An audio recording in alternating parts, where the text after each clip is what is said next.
আপনারা যে মন্দির দর্শন করতে এসেছেন এটা হচ্ছে হরিদেব মন্দির, ঠিক আছে।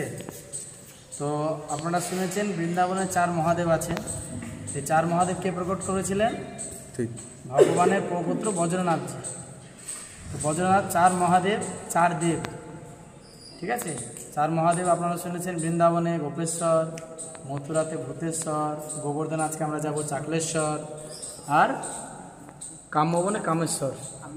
4টে মহাদেব আর 4টে দেব প্রতিষ্ঠা করেছিলেন। সে 4টে দেবের মধ্যে বৃন্দাবনে হচ্ছে গোবিন্দদেব, মথুরাতে হচ্ছে কেশবদেব, দাউজি সেখানে হচ্ছে বলদেব, আর এখানে হচ্ছে এই হরিদেব গোবর্ধনে। এই 4 দেবকে উনি প্রকট করেছিলেন। তো এখন বর্তমানে 4 দেবের মধ্যে হরিদেব তিনি এখানে নেই।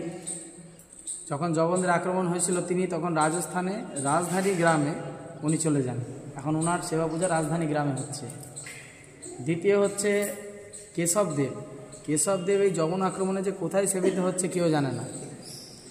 আচ্ছা, গোবিন্দদেব তিনি আছেন জয়পুরে। একমাত্র এই 4 দেবের মধ্যে শুধুমাত্র বলদেব আছেন ওই ব্রহ্মাণ্ড ঘাট থেকে একটু 10 কিলোমিটার আগে, সেখানে উনি পূজিত হচ্ছেন। তাই এই হরিদেব পরবর্তীতে আবার এখানে প্রতিষ্ঠিত করা হয়।